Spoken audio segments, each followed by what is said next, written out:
These are 3 projects every beginner should be building. Welcome to the shop. I'm Daniel with Bearded Viking Woodworks. Let's go. First thing you're gonna need is some wood. I don't care if it's a 2x10, 2x4, or some 8-quarter walnut or maple, whatever you have laying around your shop. It only needs to be about 4x4, but the thicker, the better. And before we continue, be sure to leave a like to help support the channel. I'm gonna go out on a limb here and assume that if you're a woodworker, you have the necessary tools to get started with these projects. I'm gonna be using a piece of 2x10, and you wanna get that cut 4 inches by 4 inches. And I'm gonna take care of that with my miter saw. Next, we'll get our center marked. And I like doing that with a speed square. Go corner to corner, mark the center area, and punch those marks.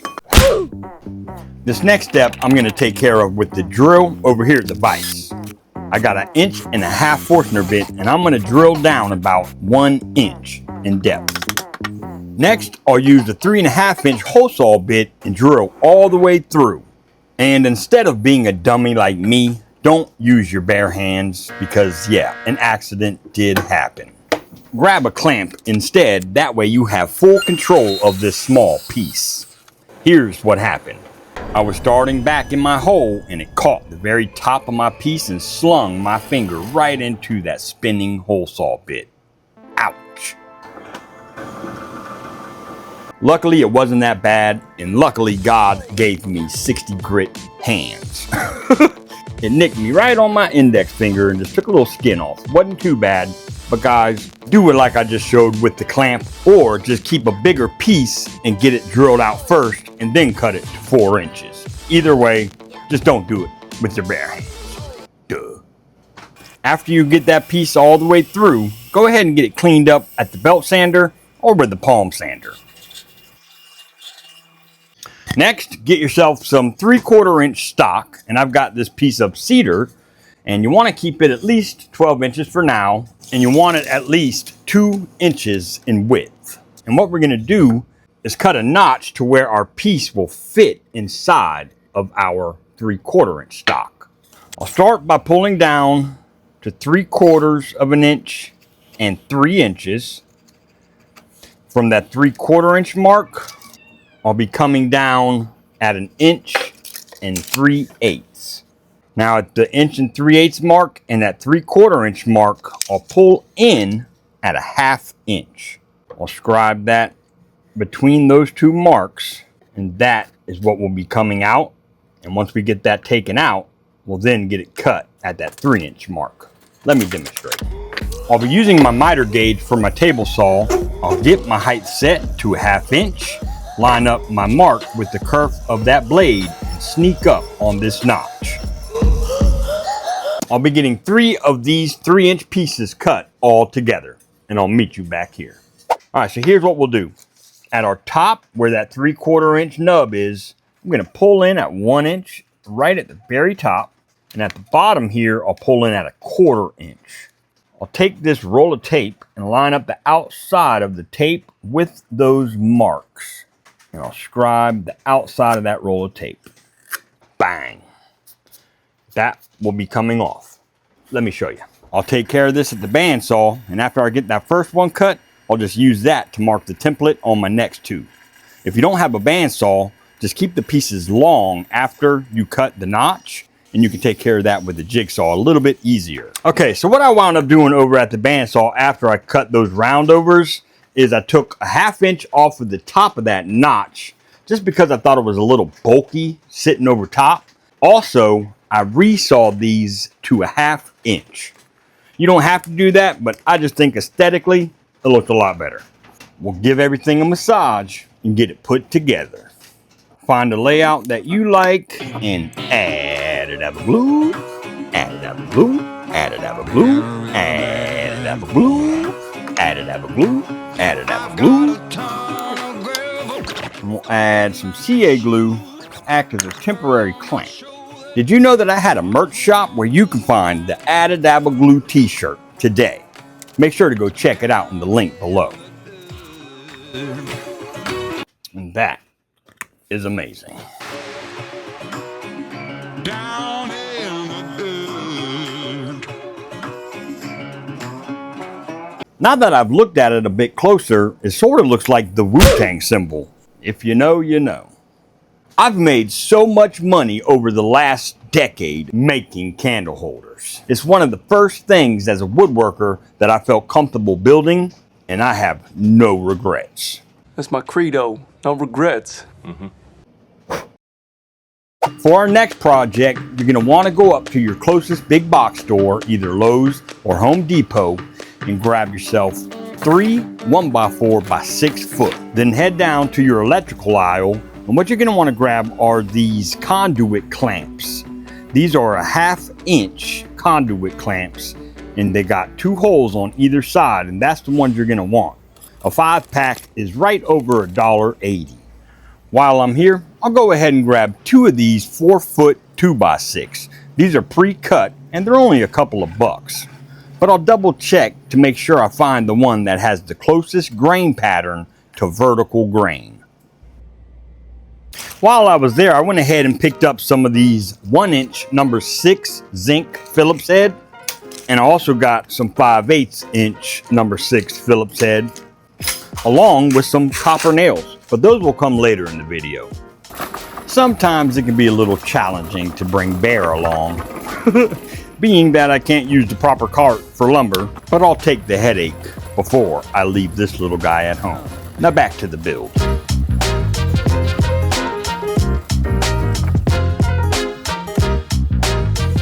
When picking out your lumber from Lowe's doing a rustic project, make sure that you look for some mill marks. Any kind of mill marks like these on these 1x4s are perfect to add to that rustic appeal.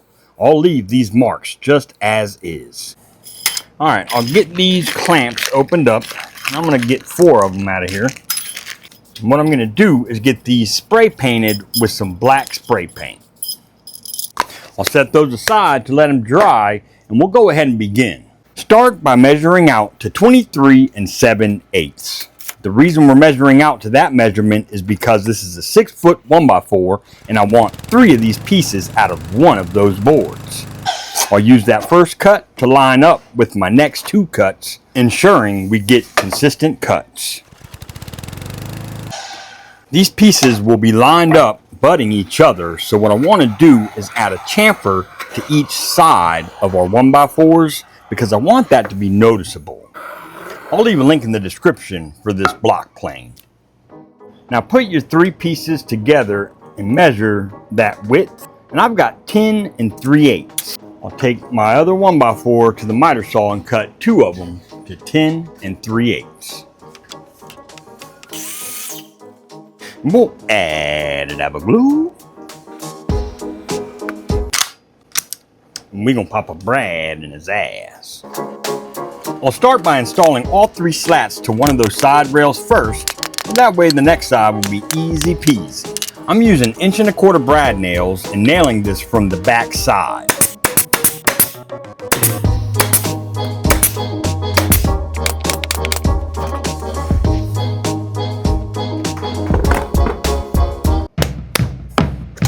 Next, I'm going to be hitting mine with some mocha stain. I think this dark color is really going to add that rustic look that we're really looking for.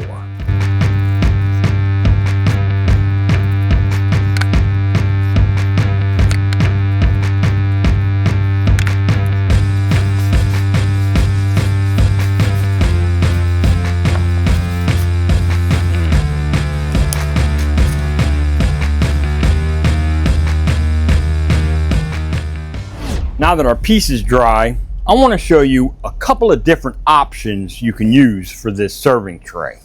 Option number 1, forks. Now you're probably wondering, what the hell, Daniel? Forks? Why would I use forks on that? Well, these are stainless steel forks from Amazon.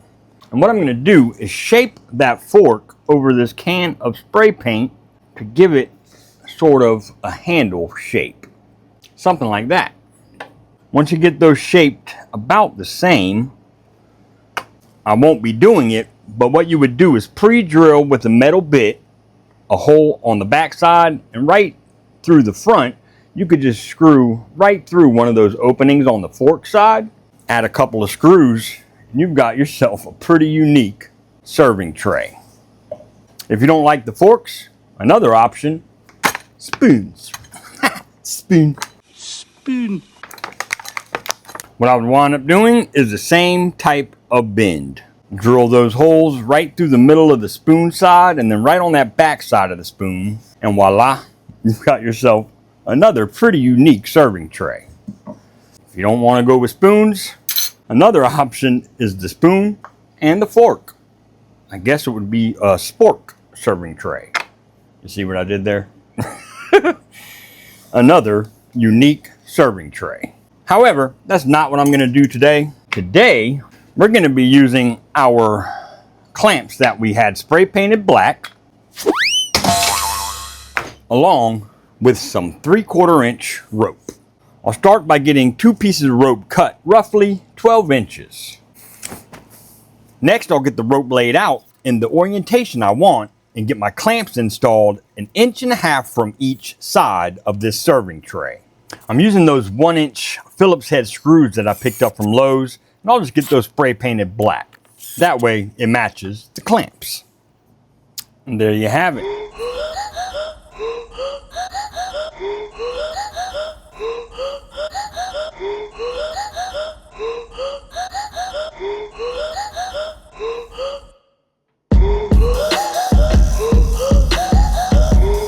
Altogether, we'll put this cost at $15 to make. I'd post this online anywhere from $45 upwards of $60, and I'd have no problem getting that for this rustic serving tray. All right, so you remember those 2x6 that we picked up from Lowe's earlier? Well, this third project consists of about 16 inches of one of these 2x6. It's super easy. Check this out. I'll start by getting a piece cut to 16 inches.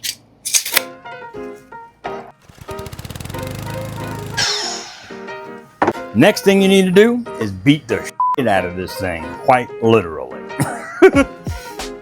I'm gonna give it some gouges, give it some slashes. Don't cut yourself, okay?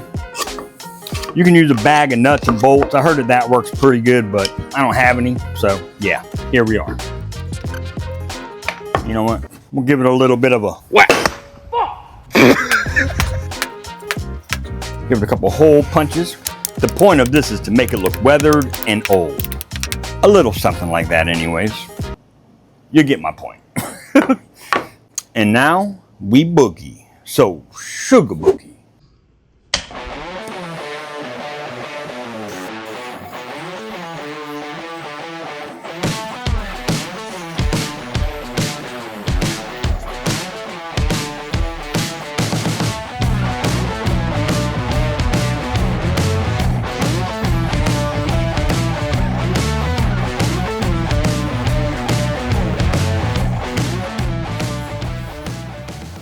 Now, I don't have a wire brush or a Scotch-Brite pad, but what I do have is some 220 grit hand sandpaper. So we'll hit this down with some sandpaper and get this thing finished up. And make sure you're wearing your PPE when doing this. This stuff is nasty and you don't want it to get inside your lungs. Now, go to Amazon and get yourself some of this leather strapping. And I'll leave a link in the description where you can pick this up. You remember those copper nails? That's what we're going to be using to fasten this leather to our piece. We'll come in at 1 inch and put a nail right at the very bottom. Make sure you line them up even for aesthetics. Now grab your leather and pull it towards you and come over at 1 inch on this side and drive that home.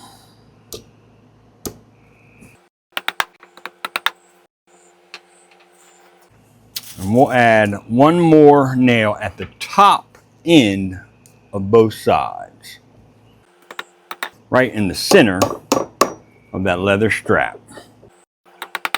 Just like that. Take a sharp knife and cut that flush with the bottom. Just like that. And then we'll do that same thing on the opposite side.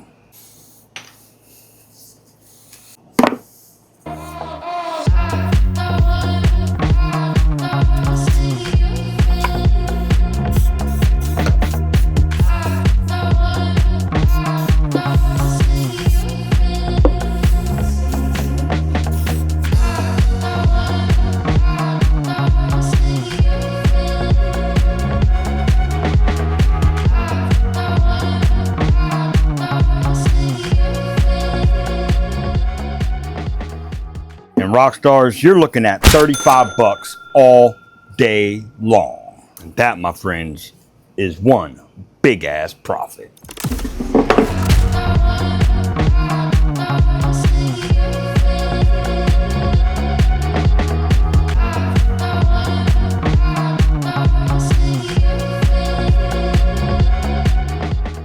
Now hold on a second, because we're not done yet. While we were doing all those other projects, I had this laser running for a bonus project. Let me show you. For this project, I'll get some stock milled down to 3/8 of an inch thick, 12 inches in length, and 8 inches in width. I'm going to laser engrave this awesome American flag symbol that I found on Etsy, and I'll leave a link in the description where you can get that downloaded as well, and then we'll move on to the next step.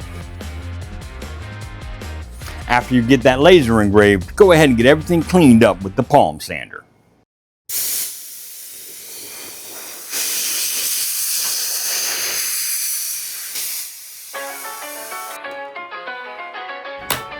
I ordered some clipboard hardware off of Amazon, and it was actually fairly cheap. Now, these rivets that came with our clipboard hardware are made for those really thin clipboards, so I'm not going to be using those. What I'm going to use instead are these 5/8 inch number 6 screws that I picked up earlier. Now, if you wanted to, you could buy some different rivets, but I'm just going to go with my screws here. Line up this clipboard hardware center with your board. Punch those holes through the pre-drilled holes they have on that hardware. And I'll pre-drill with a 1/16 inch bit so I don't split my hardwood. Now, since we're at a 1/4 inch and these screws are 5/8 of an inch, I need to go ahead and clip about 3/16 off of these screws. We'll go ahead and install that first screw.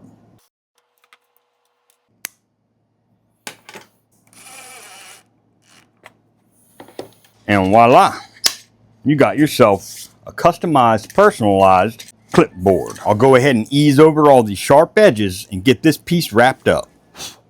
I'll tape up this hardware and we'll hit this thing with a coat of shellac-a-lacka. Watch it come to life.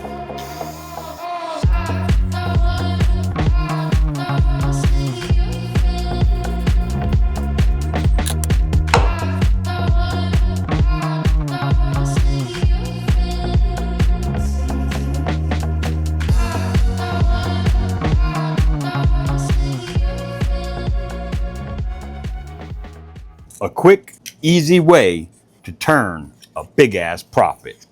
The clips came in a 50 count for just a few bucks, and adding that personalization option, you're looking at about 15 bucks a pop.